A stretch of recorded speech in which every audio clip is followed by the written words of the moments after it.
अर्थ पर काफ़ी बड़े लेवल में हर तरह के रिसोर्सेस हैं जिसे कि हम ह्यूमंस यूज़ करते हैं। लेकिन कैसा हो जब ये रिसोर्सेस ख़त्म हो जाएं और ह्यूमंस अपने सर्वाइवल के लिए इधर से उधर भटकने लगे या फिर किसी डिक्टेटर के पास पूरे रिसोर्सेस का कंट्रोल हो। आज की मूवी एक्सप्लेनेशन एक ऐसी ही स्टोरी पर बेस्ड है जो कि 2015 में आई एक्शन थ्रिलर मूवी है जिसे कि जॉर्ज मिलर ने डायरेक्ट किया है। अगर इस मूवी की रेटिंग की बात करें तो इसे IMDb पर 8.1 और रोटन टोमेटो पर 97% फ्रेश का स्कोर मिला हुआ है। इस मूवी को बेस्ट प्रोडक्शन डिजाइन और काफी सारे अवार्ड्स भी मिले हुए हैं। इस मूवी के मेन रोल में हमें नजर आते हैं Tom Hardy, Charlize Theron, Hugh Keays-Byrne. तो और देरी न करते हुए चलिए शुरू करते हैं मूवी की एक्सप्लेनेशन। मूवी स्टार्ट होती है जिसमें हमें अर्थ पर पोस्ट ऑक्लिप्टिक सीन दिखाया जाता है। यहाँ पर हम देखते हैं कि अर्थ पर रिसोर्सेज की कमी हो चुकी है और अर्थ अब बिल्कुल भी पहले जैसी नहीं रही है। चारों तरफ कोई भी ग्रीनरी नहीं होती है और ह्यूमंस के पास जो बेसिक रिसोर्सेज रहते हैं जैसे कि पानी और पेड़ पौधे जिनसे कि वो खाने पीने का इंतजाम कर सकता है, वो भी अब पूरी तरीके से लगभग खत्म ही हो चुके हैं। फिर हमें मैक्स का कैरेक्टर दिखाया जाता है जो कि एक्सप्लेन करता है कि वो कैसे इस वीरान जगह में अपने सर्वाइवल के लिए लड़ रहा है और इसी के बीच में मैक्स को अपनी डेड वाइफ और बच्ची के विजन्स आते हैं जिसे वो बचा नहीं पाया था। फिर हम देखते हैं कि वो अपनी जीप में आगे ट्रैवल करने लगता है, लेकिन इसी के साथ ही उसके पीछे गैंग के लोग दिखाई देते हैं। इस मूवी में वॉर बॉयज का नाम दिया गया है और वो मैक्स की जीप को चारों तरफ से घेर लेते हैं। इसके बाद वो उसे डिसबैलेंस करवा कर उसको अपने साथ पकड़ कर ले जाते हैं। दरअसल ये जो वॉर बॉयज होते हैं ये रेडिएशन सिकनेस का शिकार हुए होते हैं और इन्हें अपने सर्वाइवल के लिए हेल्थी इंसान के ब्लड को अपने में ट्रांसफर करना पड़ता है, तभी ये लोग जिंदा बचे रहते हैं। इसीलिए ये लोग हेल्थी ह्यूमंस को पकड़कर उन्हें अपने साथ ले जाते हैं। अब हमें दिखाया जाता है कि ये लोग एक बड़े से पहाड़ के अंदर रहते हैं जहाँ पे इन्होंने पहाड़ों को काट कर एक गुफाओं का नेटवर्क बनाया होता है। यहाँ इन लोगों ने एक ग्रीन हाउस एनवायरनमेंट भी क्रिएट किया होता है जिससे इनके पास खाने का रिसोर्स भी होता है और इनके पास जमीन से पानी की सप्लाई का भी रिसोर्सेस रहता है। अब हम देखते हैं कि वॉर बॉयज मैक्स को पकड़कर उसकी पीठ पर टैटू करते हैं जिसपे वो लिखते हैं कि ये एक यूनिवर्सल ब्लड डोनर है और उसके फेस पर लोहे का मास्क लगा देते हैं जिससे कि वो बोल ना पाए। अब हम देखते हैं मैक्स की गर्दन पर अपनी गैंग का सिंबल बना रहे होते हैं, लेकिन जैसे ही ये लोग मैक्स की गर्दन पर गरम आयरन के सिंबल से निशान बनाने वाले होते हैं वैसे ही मैक्स भागने की कोशिश करता है। वो यहाँ पर अलग अलग जगह पर जाने की कोशिश करता है, लेकिन काफी कोशिश करने के बावजूद भी जब वह बाहर नहीं आ पाता तो ये लोग उसे दोबारा पकड़ लेते हैं। अब इस सीटाडेल में हमें यहाँ का लीडर दिखाया जाता है जिसे लोग इमॉर्टल जो कहकर बुलाते हैं। हम देखते हैं कि वह लोगों को एड्रेस करने के लिए तैयार हो रहा होता है जिसमें कि हम देख सकते हैं कि उसकी पीठ पर अजीब तरीके के ब्लिस्टर्स हैं और उसके लंग्स भी खराब हो चुके हैं। इसके लिए वह एक बैलो सिस्टम से ब्रीथ करता है जो कि उसकी गर्दन के पीछे अटैच रहता है और इसको उसने अपने मास्क से फिक्स किया होता है। फिर हम देखते हैं कि वो सीटाडेल से बाहर आता है, वो वहीं से लोगों को एड्रेस करते हुए पानी की सप्लाई को ऑन कर देता है और हम देखते हैं कि नीचे पानी को देखकर लोग खुश हो जाते हैं। फिर वो अपने साथ पानी कलेक्ट करने के लिए जो भी चीजें लाए होते हैं उसमें वे पानी को जल्दी जल्दी कलेक्ट करने लगते हैं, लेकिन कुछ ही सेकंड्स के बाद में वो उस पानी की सप्लाई को बंद कर देता है और लोगों को एड्रेस करते हुए कहता है कि तुम्हें इस पानी की ज्यादा आदत नहीं डालनी चाहिए वरना तुम लोग इसके लालची हो जाओगे।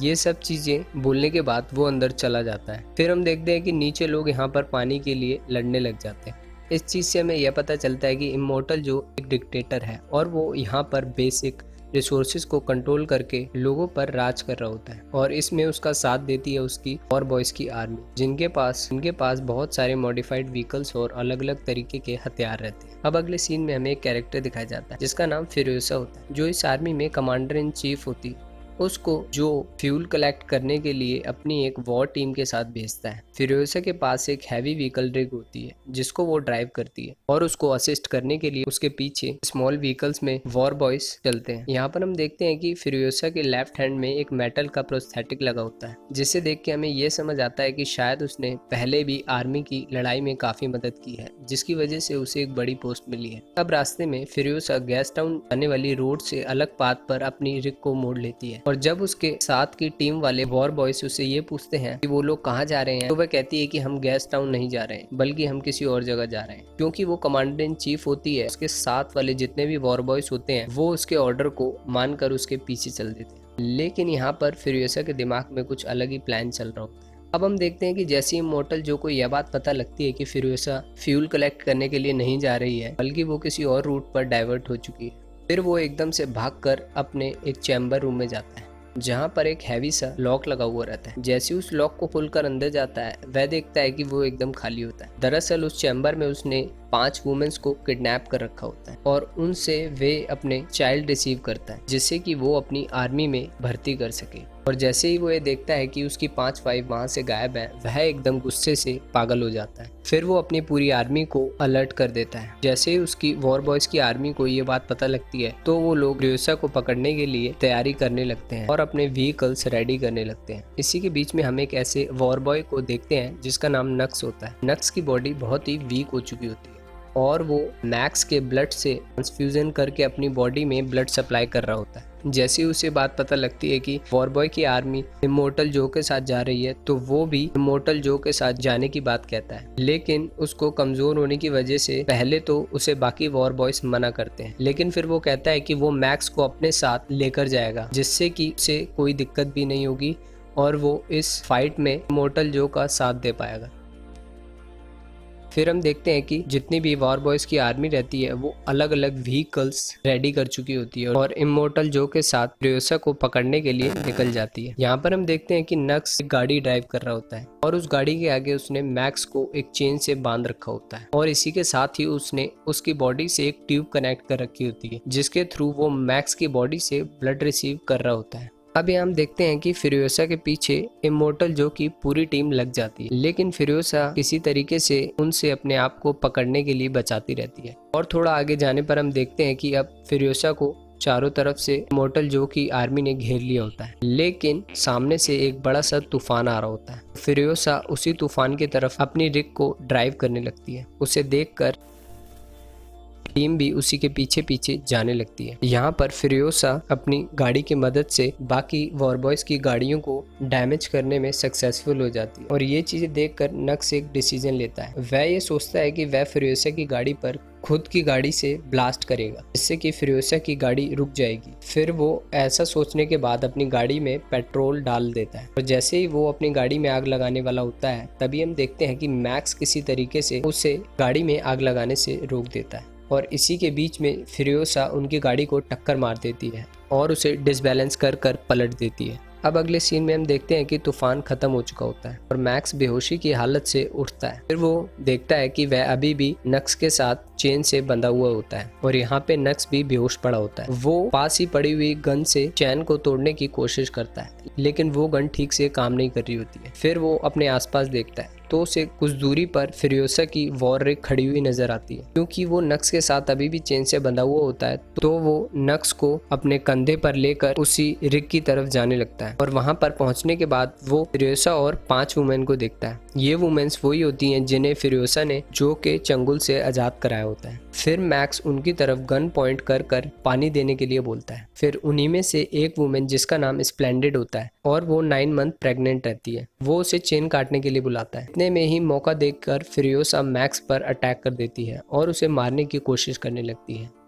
जैसे इन दोनों के बीच में फाइट हो रही होती है तभी यहाँ पर नक्स को होश आ जाता है और वो मैक्स का साथ देने लगता है। फिर हम देखते हैं कि मैक्स और नक्स मिलकर फ्यूरियोसा और बाकी वुमेन को ओवरकम कर लेते हैं। फिर मैक्स अपनी चेन को काट देता है और गन पॉइंट दिखाकर सभी को रिग से दूर जाने के लिए कहता है और वो रिग चलाकर वहां से निकलने की कोशिश करता है, लेकिन जैसे ही वो थोड़ी दूर जाता है वो रिग अपने आप रुक जाती है। फिर फ्यूरियोसा उन 5 वुमेन के साथ भागकर उस रिग के पास जाती है और वो कहती है कि यह रिग मेरे अलावा कोई भी नहीं चला सकता, क्योंकि उसने रिग के अंदर एक ऐसा स्विच सिस्टम इंस्टॉल किया होता है जिसे कि सिर्फ वो ही जानती है। फिर वो मैक्स से कहती है कि अगर वो उसके साथ चलना चाहता है तो वो चल सकता है और वो मैक्स के फेस पर लगे हुए मास्क को भी हटाने में उसकी मदद कर सकती है। ये सब चीजें सुनने के बाद मैक्स उन सभी को गाड़ी के अंदर आने देता है। अब हम देखते हैं कि फ्यूरियोसा अपने प्लान के अकॉर्डिंग रिग को एक घाटी के बीच में से ले जाती है और सभी लोगों को गाड़ी के अंदर छुपने के लिए कहती है। फिर वो मैक्स को गाड़ी का स्विच सिस्टम समझाती है और वो कहती है कि जब वो उसे आवाज लगाए तब वह गाड़ी को स्टार्ट कर कर यहाँ से भाग जाए। यहाँ पर हम देखते हैं फ्यूरियोसा ने एक बाइक गैंग के साथ ये डील कर रखी होती है कि जैसे ही वो यहाँ पर आएगी तो बाइक के गैंग को घाटी का रास्ता बंद करना पड़ेगा और इसके लिए वह उन लोगों को काफी पेट्रोल देगी और वो गाड़ी से नीचे उतरकर उन बाइकर गैंग के लोगों को आवाज देती है और वो कहती है कि वे लोग पहाड़ी का रास्ता बंद कर दें, क्योंकि पीछे से इमोर्टल जो और वॉर बॉयज की आर्मी आ रही होती है।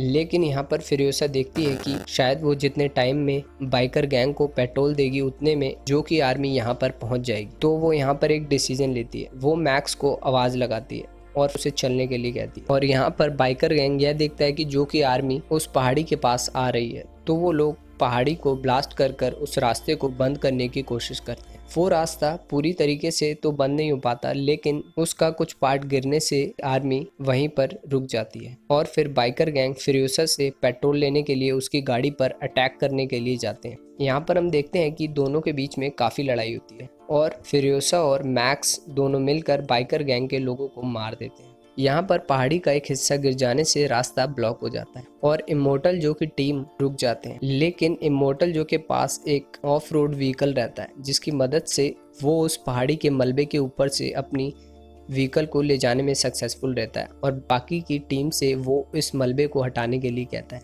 और जल्दी से जल्दी उसे चेज में ज्वाइन करने के लिए भी कहता है। फिर हम देखते हैं कि जो फिरोसा की वॉरिक का पीछा कर रहा होता है और वो जैसे ही उसकी गाड़ी पर गोलियां चलाने वाला होता है, तभी फिरोसा की रिग में से स्प्लेंडेड गेट खोलकर बाहर आ जाती है और जैसे ही इमोर्टल जो उसे देखता है वह अपनी गन को चलाने से रोक देता है और इसी बीच फिरोसा अपनी गाड़ी को ड्राइव करते हुए और आगे निकल जाती है। अब यहाँ पर हम देखते हैं कि नक्स इमोर्टल जो को यह कहता है कि वह इस गाड़ी को रोकने में उनकी मदद कर सकता है और जो नक्स को एक गन देता है और बोलता है कि वह जल्दी से जल्दी उस गाड़ी को रुकवाए। फिर हम देखते हैं कि नक्स फिरोसा की रिग पर चढ़ जाता है, लेकिन उसका बैलेंस बिगड़ने की वजह से उसके हाथ से गन गिर जाती है। यह चीज देखकर जो गुस्सा होता है और वह खुद ही फिरोसा की गाड़ी को रोकने के लिए ओवरटेक करता है। अब हम देखते हैं कि वॉर बॉयज फिरोसा के गाड़ी के स्टीयरिंग व्हील को एक चेन की मदद से लॉक कर देते हैं, जिससे फिरोसा की रिग स्लो होने लग जाती है। लेकिन यहाँ पर स्प्लेंडेड चेन कटर से चेन को काट देती है। जैसे वो चेन को काट रही होती है, इसी बीच में वह गाड़ी से नीचे गिर जाती है और जो कि गाड़ी के नीचे आ जाती है। यह सब चीज देखकर बाकी की वुमेन रोने लग जाती हैं और वो मैक्स को गाड़ी रोकने के लिए कहती हैं। इस पर मैक्स उन्हें बताता है कि अब स्प्लेंडेड नहीं बची है, क्योंकि उसने उसे जो की गाड़ी के नीचे आते हुए देखा है। जैसे ही मैक्स ये बात बताता है तो फिरोसा कहती है कि अब हमें आगे बढ़ना चाहिए, क्योंकि गाड़ी को रोकने से भी अब कोई फायदा नहीं होगा। और यहाँ पर हम देखते हैं कि जो स्प्लेंडेड की बॉडी को अपने हाथ में पकड़कर चिल्ला रहा होता है। यहाँ पर हम देखते हैं कि नक्स चुपचाप से फिरोसा की रिग में छुपा हुआ होता है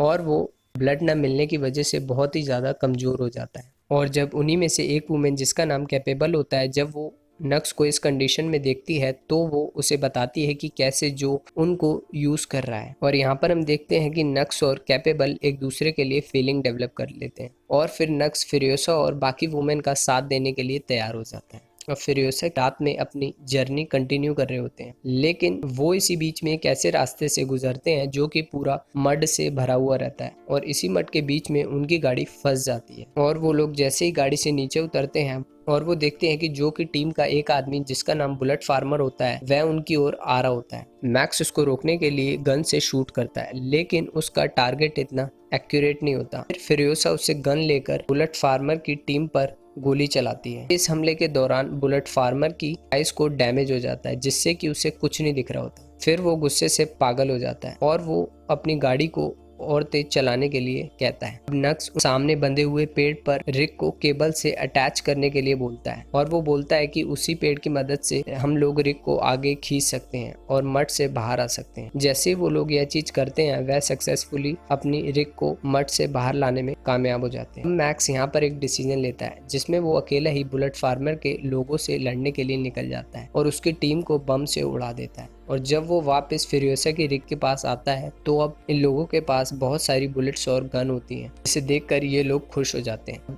सुबह जैसे ये लोग फर्दर आगे जाते हैं तो ये एक टावर के पास एक वुमेन को देखते हैं जो कि उन लोगों से हेल्प मांग रही होती है। उसे देखकर मैक्स सभी लोगों को कहता है कि यह एक ट्रैप हो सकता है और हमें अपनी गाड़ी को नहीं रोकना है, लेकिन फिरोसा गाड़ी को रोकने के लिए बोलती है और वो उस वुमेन के पास जाकर अपनी मदर का नाम लेती है। जैसे ही वो वुमेन फिरोसा की बात सुनती है, वो आसपास के लोगों को बुलाती है। फिर हम देखते हैं कि काफी सारी वुमेन्स बाइक पर उसके पास आ जाती हैं और वो लोग फिरोसा को पहचान लेते हैं और फिरोसा उनसे ग्रीन पैलेस के बारे में पूछती है, जिस पर वो कहती हैं कि वो तो पीछे ही होना चाहिए जहाँ से वो लोग आ रहे हैं, लेकिन वो जगह अब एकदम वीरान हो चुकी है इसीलिए वहाँ पर जाने का कुछ फ़ायदा नहीं है। जैसे ही फिरोसा इस बात को सुनती है वह रोने लग जाती है, क्योंकि वह यह सोचकर यहाँ पर आई थी कि शायद ग्रीन पैलेस में चीज़ें पहले जैसी होंगी, क्योंकि ग्रीन पैलेस में पहले खाने और पीने के लिए काफ़ी रिसोर्सेस अवेलेबल थे। लेकिन अब ग्रीन पैलेस के डिस्ट्रॉय हो जाने की बात सुनकर उसे समझ नहीं आता कि वो अब क्या करे। फिर बाकी सारी वुमेन डिसाइड करते हैं कि वे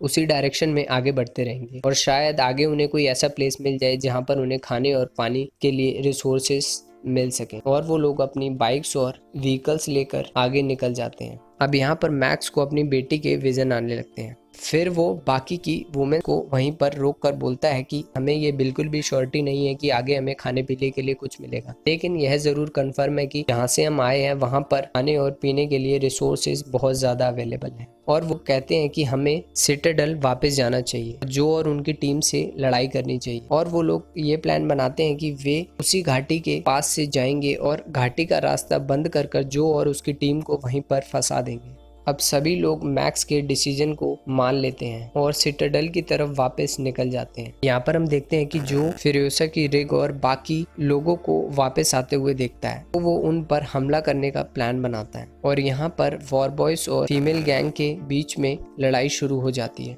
यहाँ पर हम देखते हैं कि एक फीमेल की टीम वॉर बॉयज के काफी लोगों को मारने में सक्सेसफुल होती है, लेकिन उनकी बाइक नीचे गिर जाने की वजह से वॉर बॉयज उनको अपनी गाड़ी से कुचल देते हैं। और यहाँ पर मैक्स और फिरोसा भी लगातार वॉर बॉयज के साथ फाइट जारी रखते हैं और उन लोगों को मार रहे होते। अब यहाँ पर एक ओल्ड वुमेन जिसका नाम कीपर ऑफ सीड्स होता है, वह भी वॉर बॉयज को मारने में फिरोसा की हेल्प कर रही होती है, लेकिन एक वॉर बॉयज उसकी गर्दन पर हमला कर देता है। जैसे ही फिरोसा उसको बचाने के लिए जाती है, एक दूसरा वॉर बॉयज फिरोसा पर हमला कर देता है और उसके पैर में नुकीली चीज से हमला होने की वजह से उसको काफी चोट आती है, लेकिन वो फिर भी अपनी फाइट को कंटिन्यू रखती है। अब यहाँ पर हम देखते हैं कि उन्हीं में से एक वुमेन इमोर्टल जो को डिस्ट्रैक्ट करती है, जिसका फायदा उठाकर रियोसा जो की गाड़ी में चढ़ जाती है और उसके फेस पर लगे हुए मास्क से एक हुक अटैच कर देती है और उसका दूसरा हिस्सा अपनी गाड़ी में बांध देती है और फिर वो अपनी गाड़ी को आगे ले जाने के लिए बोलती है। और जैसे ही उसकी रिग आगे जाती है, जो का पूरा फेस निकल कर अलग हो जाता है और वो मारा जाता है। और इस चीज को देखकर जो का एक बेटा जिसका नाम रिक्टस होता है, वह बहुत ज्यादा गुस्से में आ जाता है और वो फिरोसा की रिग पर हमला करने के लिए आगे जाता है, लेकिन नक्स उसे किसी तरीके से डिस्ट्रैक्ट करता है और इस चीज से गुस्से में आकर रिक्टस फिरोसा की गाड़ी से जंप लगाकर नक्स की गाड़ी पर कूद जाता है और की गाड़ी का इंजन निकालकर उसे मारने की कोशिश करता है। इसी बीच में हम देखते हैं कि फिरोसा की गाड़ी उस घाटी से आगे निकल जाती है। जब ये चीज नक्स देखता है तो वो अपने आप को सैक्रिफाइस करने का सोचता है और जैसे ही वो उस घाटी के बाहर जाने वाले रास्ते के पास होता है, वह सभी लोगों को बाय बोलकर अपनी गाड़ी को घाटी के गेट से टकरा देता है, जिसकी वजह से ब्लास्ट होता है और वो घाटी का रास्ता वहीं पर बंद हो जाता है। अब यहाँ पर हम देखते हैं कि फिरोसा को काफ़ी ज़्यादा चोटें लगी होती हैं, जिससे उसको ब्रीदिंग में प्रॉब्लम हो रही होती है और उसका लंग पंचर होने वाला होता है और उसकी कंडीशन लगातार ख़राब हो रही होती है। इस पर मैक्स उसके लंग्स के पास एक होल करता है जिससे कि वो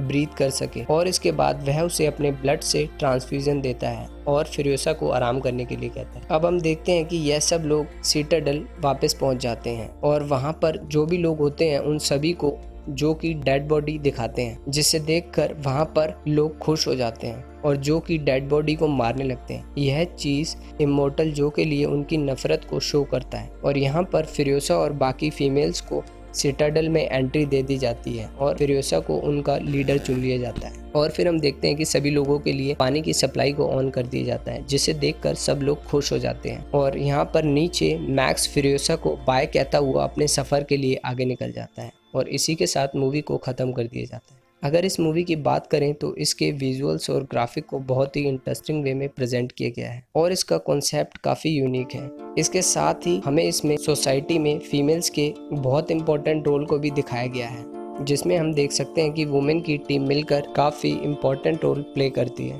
और कैसे वो इमोर्टल जो और उसकी पूरी आर्मी के अगेंस्ट जीतने में कामयाब हो जाती है। साथ ही साथ हम यह भी देख सकते हैं कि अगर अर्थ पर रिसोर्सेस ना हो तो सिचुएशन कैसे खराब हो सकती है। तो ये मूवी इन सारे पॉइंट पर फोकस करने की कोशिश करती है। तो आपको ये मूवी कैसी लगी आप हमें कमेंट बॉक्स में लिख कर बता सकते हैं, और ऐसी ही कुछ इंटरेस्टिंग मूवीज़ की एक्सप्लेनेशन के लिए चैनल को सब्सक्राइब कर सकते हैं।